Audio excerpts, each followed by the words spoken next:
নমস্কার বন্ধুরা, job destination YouTube চ্যানেলে তোমাদের সকলকে ওয়েলকাম জানাই। তো বন্ধুরা, তোমাদের সকলের জন্য দারুণ খুশির খবর নিয়ে চলে এসেছি। ওয়েস্ট বেঙ্গল পুলিশে যে 12,000 কনস্টেবল লেডি কনস্টেবলের বিজ্ঞপ্তি আসতে চলেছে, সেই সংক্রান্ত একদম অফিসিয়ালি নোটিফিকেশন সহ তোমাদের আজকের এই ভিডিওতে বলতে চলেছি। তোমাদের কটা এক্সাম হতে চলেছে, কত নম্বরের এক্সাম হবে, সিলেবাস কি থাকবে, তারপরে তোমাদের হাইট ওয়েট কেমন কি লাগবে, এ টু জেড একদম অফিসিয়ালি প্রুফ সহকারে, অফিসিয়ালি নোটিশ সহকারে আজকের এই ভিডিওর সামনে তোমাদের সামনে তুলে ধরবো। ঠিক আছে, তো আজকের এই ভিডিওটা তোমাদের সকলের জন্য কিন্তু খুবই গুরুত্বপূর্ণ হতে চলেছে।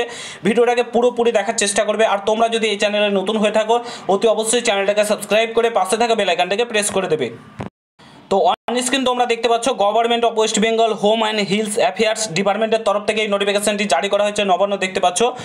এখানে কি বলেছে দেখো, তোমাদের ডেটটা ফার্স্ট অফ অল দেখে নাও। নোটিশের ডেট 1/3/2024 কিন্তু এই নোটিফিকেশনটি জারি করা হয়েছে অর্থ দপ্তর থেকে। ঠিক আছে, এখানে তো দেখতে পাচ্ছ recommend to the post of constable in West Bengal police. ঠিক আছে, চলো তোমাদেরকে এলিজিবিলিটি ক্রাইটেরিয়া দেখে নাও। অবশ্যই ইন্ডিয়ান সিটিজেন হতে হবে এবং বয়স সীমা দেখে নাও। বয়স তোমাদের 18 থেকে 30 বছর করে দেওয়া হয়েছে, যেমনটা তোমাদেরকে জানিয়েছিলাম। 18 থেকে 30 বছর হয়ে থাকলে আবেদন করতে পারবে। তোমাদের 1 জানুয়ারি 2024 হিসাবে কিন্তু তোমাদের বয়সটা হিসাব করা হবে, এখানে বলে দিয়েছে। ঠিক আছে, এবং SC ST যেহেতু হয়ে থাকো সেক্ষেত্রে 5 বছর, ওবিসি হয়ে থাকলে 3 বছর বয়সের ছাড় কিন্তু তোমরা পেয়ে যাচ্ছ। এডুকেশন কোয়ালিফিকেশান সিম্পলি তোমরা মাধ্যমিক পাস করে থাকো তো আবেদন করতে পারবে, আর কোনো কিছু লাগবে না। শুধুমাত্র মাধ্যমিক পাস যোগ্যতায় তোমরা কিন্তু এখানে আবেদনটা করতে পারছো, আর কোনো কিছু তোমাদের কিন্তু লাগছে না। সিম্পলি মাধ্যমিক পাস হয়ে থাকলে আবেদন করতে পারবে। তারপরে দেখো তোমাদের বলেছে এখানে মেথড অফ রিক্রুটমেন্ট কীভাবে নিয়োগ করা হবে। প্রথমেই তোমাদের রিটেন এক্সাম, অর্থাৎ একটাই এক্সাম হতে চলেছে তোমাদের, দ্বিতীয় কোনো এক্সাম হবে না। প্রথমেই তোমাদের এক্সাম হয়ে যাবে, তারপরে PET অ্যান্ড PMT হবে, দেন ইন্টারভিউ হবে। তোমাদের এক্সামটা কিন্তু 85 নম্বরের হবে, ঠিক যেমন তোমাদের মেন এক্সাম হতো। যেমনটা সিলেবাসে নাম্বারিংয়ে কিছু চেঞ্জেস হবে, বাট সিলেবাস তোমাদের সেমই থাকবে।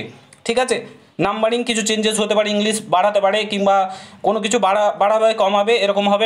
নাম্বারিংটা চেঞ্জ হবে, বাট তোমাদের সিলেবাস কিন্তু সেম থাকবে। 1 ঘন্টা সময় থাকবে তোমাদের এক্সামের এবং 4টি ভুলে 1টি নম্বর কাটা যাবে। ঠিক আছে, এখানে দেখতে পাচ্ছ তোমাদের হাইট লাগবে 167 সেমি হাইট লাগবে এবং 78 সেমি চেস্ট লাগবে, 5 সেমি কিন্তু ফোলাতে হবে। ওয়েট কিন্তু মিনিমাম 57 কেজি লাগবে। তারপরে ফিমেলদের ক্ষেত্রে 160 সেমি হাইট লাগবে এবং 49 কেজি ওয়েট কিন্তু লাগবে মিনিমাম। তারপরে দেখো এখানে ছেলেদের ক্ষেত্রে 1600 মিটার রান 6.5 মিনিটে কমপ্লিট করতে হবে। মেয়েদেরকে 800 মিটার রান 4 মিনিটে কিন্তু কমপ্লিট করতে হবে। তোমাদের 4 মিনিট করে দেওয়া রয়েছে।